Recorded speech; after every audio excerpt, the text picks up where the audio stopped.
आकाश परी रंग तोहरी केड़े सुंदर लतारे झुली खेलुचु दोली की मनोहर फुटिचु तू पेंथाकु पेंथा तू तो नील अपराजिता फुटिचु तू पेंथाकु पेंथा तू तो नील अपराजिता।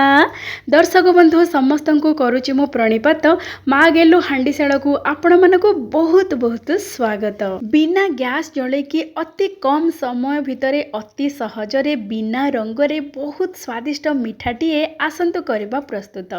दर्शक बंधु आज जेहेतु राखी पूर्णिमा समस्त को राखी पूर्णिमार बहुत बहुत हार्दिक अभिनंदन। सबु भाई मान हाथ में भौणी मैंने आज परी पवित्र दिन में राखी बांधि थांती। ता सहित आज गम्हा पुनेई आउ बड़देवंकर जन्म दिवस से गोमाता राखी पिंधा जाए आउ ता सहित गोमाता भोजन पाई पिठा खीरी विभिन्न प्रकार व्यंजन प्रस्तुत करा जाए। आज भली एते बड़ पवित्र दिन में सकाळु सकाळु नित्यकर्म सारी गोमाता भोजन प्रस्तुत करी गोमाता को भोजन करैकी आमे फेरिलु घर को। एठी देखुछंती तो दर्शक बंधु आकाशर नील वर्ण परी नील अपराजिता केमिति पेंथा पेंथा हेकी फुटिची केते सुंदर देखा जाउची।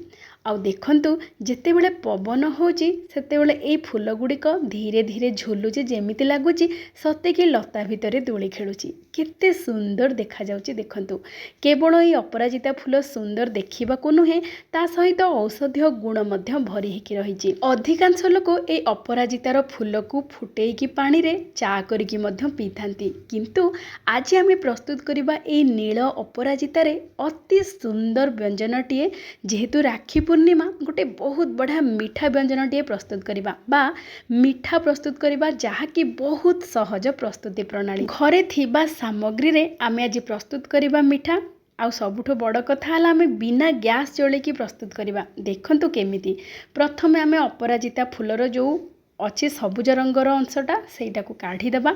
केवल आमे जो नील वर्णर जो फूल पाखुड़ा ताको ही व्यवहार करिबा। एठी मु नेइची पूरा फुटंता क्षीर क्षीर पूरा पूरी फुटुथिबो बा पूरा गरमा गरम क्षीर रे आपण माने 10-12टी अपराजिता फूल को नेकी भल भाबरे बुड़ेकी रखिदेबे।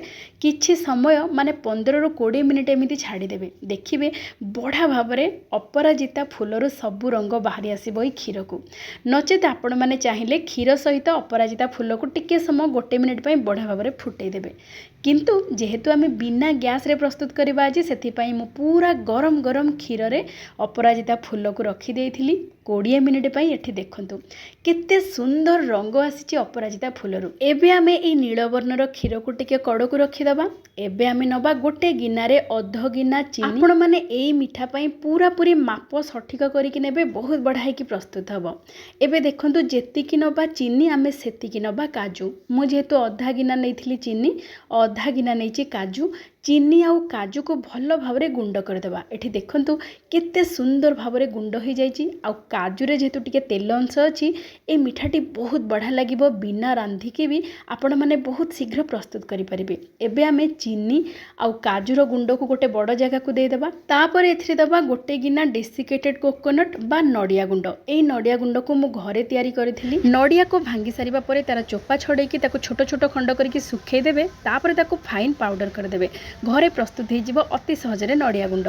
एमिते नडिया गुंड गोटे गिना नबा ता सहित अधा गिना नबा क्षीर गुंड। एई सब को भल भावरे गोळेई देबा। मात्र एई 4टी सामग्री को भल भावरे गोळेई देबे। तापरे क्षीर देकी चकटिबे। बिल्कुल गैस जळेबा दरकार नहीं। अति सहज अति कम समय भितरे प्रस्तुत हो अति सुआदिया मीठा आ देह पई भी बहुत भल। बजार रो मीठा ठू भी स्वादिष्ट रहिबो आउ अति सस्तारे मध्य घरे आपण माने एमिति प्रस्तुत करि परिबे। एबे आमे एई सब सामग्री को गोळेई सारिबा परे ताकू दुई भाग करि देबा। गोटे भाग को आमे धळा रंग करिकि रखिबा आउ गोटे भाग को आमे नील रंग करिकि रखिबा। जहा फଳରେ कि आमे जो मिठाटी प्रस्तुत करिबा दुई प्रकार रहे कि प्रस्तुत हबो। रंग बहुत बढ़िया देखा जिवो खाइबा को भी खूब सुआदिया। एठी देखंतु आमे अधा जो भाग कले सेथिरे आमे केवल क्षीर देकी चकटिबा।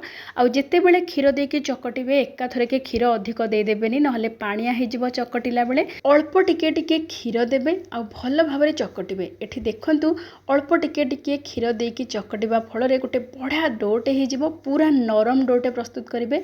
बेसी टाइट करेंगे कि बेसी भी पानिया बा बेसी भी पूरा पतला करके करेंगे। एमती हल्का नरम डोटे प्रस्तुत हो गला। आकु आमे टिके कड़क रखीदबा।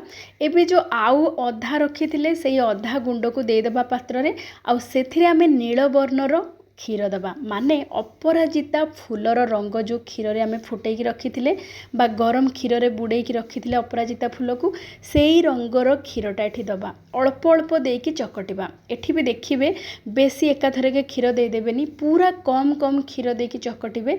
बहुत कम क्षीर लागिबो बेसी बिल्कुल क्षीर लागिबोनी। एठी देखंतु अल्प टिके क्षीर देकी चकटिबा फल रे केते बढ़िया भाव रे डो प्रस्तुत हो जाइछि। आउ देखंतु केते सुंदर रंग आसीछि। बिना रंगरे भी आपण माने एमिति प्राकृतिक रंगरे प्रस्तुत करि परिबे विभिन्न प्रकार खाद्य।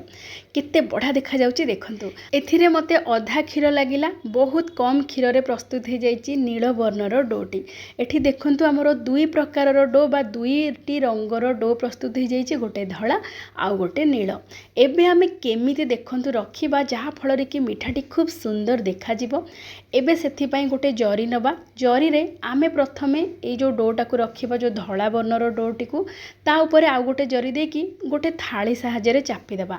चापी देले पूरा पतला हो जिवो। तापर आपण माने चारि कोणिया करिके टिके बेली देबे। एमिति जरी ऊपर बेलिले बहुत सहजरे बेली हो जिवो। केते सुंदर भाबरे देखंतु जरी रु मध्य बाहरी जिवो तेणु जरी रे ही बेलिबे। एमिति आमे धड़ा वर्णर जो बड़ गोटे सेव करके बेलिकी ताकू कड़कू रखीदबा। एबे आमे सेमिति ए नील रंगर जो डोटी अछि ताकू मध्य सेमिति बेलिबा। पूरा एका समान रो बा एका आकार करके बेलिबे। एमिति चारि कोणिया करके बेली सारिबा परे ए नील रंगर जो सीट आमे प्रस्तुत करिचे ता ऊपर आमे धड़ा रंगर सीट को पकेबा। एठी देखंतु बहुत सहजरे बहुत शीघ्र आउ अति सुंदर देखा जाउथिबा मिठाटी प्रस्तुत हबो। एठी देखंतु आमे जो नील रंगर सीट ऊपर धड़ा रंगर सीट को रखिकी पूरा चारिपट को टिके समान करदेबा। आउ ए जरी सहायरे प्रथम एमिति अधा फोल्ड करदेबा तापरे आउ गोटे परस्त फोल्ड करबा। ता माने आमे दुईटा भांग बा दुईटा परस्त करके ताकू जरी रे एमिति प्रेस करदेबा। तापरे आमे ए जरी सहित फ्रिज रे 15 रु 20 मिनिट पई रखीदबा जहा फल रे कि मिठाटी बढ़िया भाव रे सेट हो जिवो। तापरे काटिबा को सुविधा हबो। एठी देखंतु 15 मिनिट हे गलानी। एबे आमे ए मिठाटी को काटिबा। जरी रो बाहर कर देबे। एठी देखंतु ए मिठाटी बढ़िया भाव रे सेट हो जाइछि। बिल्कुल क्राक होबोनी बा बिल्कुल फाटिबोनी। एमिति पूरा जेमिति दुकान रे मिठा मिले सेमिति देखा जिवो। बहुत बढ़िया लागिबो भी स्वाद रे। एठी देखंतु छोटो छोटो खंड करके काटि देबे। एमिति दुईटी रंगर मिश्रण रे प्रस्तुत करि परिबे आपण माने मिठा। खाइबा को बेस स्वादिया देह पाई भी बहुत बहुत भल। खाद्य रे जो फूड कलर मिसुची देह पाई बहुत क्षतिकारक। आपण माने से सब को व्यवहार बिल्कुल करंतु। सेही रंग न किणिकी बा सेही रंगर खाद्य न खाइकी आपण माने एमिति प्राकृतिक उपाय रे रंग व्यवहार करंतु। खाद्य रे शामिल करंतु खांतु देखिबे देह पाई भी भल देखिबा को भी सुंदर खाइबा को भी भारी स्वादिष्ट। एही राखी पूर्णिमा रे आपण माने एमिति बनांतु खांतु भाई मानू को खुआंतु देखिबे समस्ते खाइकी बहुत खुशी हे जिबे। बहुत बढ़िया लागिबो मिठाटी। जेहेतु किछि झिंझट नाही ना चीनी सीरा प्रस्तुत करिवार अछि ना किछि रांधिबार अछि बिना गैस जळेकी आपण माने एई चारोटी सामग्री को नेकी क्षीर रे चकटिकी जदी प्रस्तुत करिवे मिठा केते सहजरे प्रस्तुत हे जिवो कहिले। एमिति आपण माने प्रस्तुत करंतु समस्त को खाइबा को दियंतु आ निजे खांतु। आजिर प्रस्तुति आपण मानकु केमिति लागिला विनम्रतार सहित अनुरोध निश्चय जणेबे। एठी देखंतु केते सुंदर नील धड़ा मिसिकी मिठाटी प्रस्तुत हेछि। केते सुंदर देखा जाउछि देखंतु। बिना गैस जळेकी बहुत कम खर्च रे एते सुंदर स्वादिष्ट मिठाटी प्रस्तुत करंतु। राखी पूर्णिमा रे खांतु भाई मानको खुआंतु आ राखी बांधंतु। आजिर ए नुआ शैली रे नुआ प्रकार मिठार प्रस्तुति आपण मानको केमिति लागिला विनम्रतार सहित अनुरोध निश्चय जणेबे। जदि भल लागि थाए तेबे प्लीज लाइक शेयर सब्सक्राइब करबा सहित हाइप कर କରିदेବେ आउ जदि नुआ देखुथांती तेबे बेल आइकन को प्रेस करदेवे जहाँ फल कि प्रत्येक वीडियोर नोटिफिकेशन आपण मैंने सर्वप्रथमे पाइपर आउ जदि फेसबुक पेज रे देखुथांती तेबे विनम्रतार सहित अनुरोध निश्चय फॉलो करेंगे। तेबे आज एतिकी पुणी देखा आउ गोटे चलचित्र रे आउ गोटे संपूर्ण नुआ व्यंजन सहित। जय जय जगन्नाथ।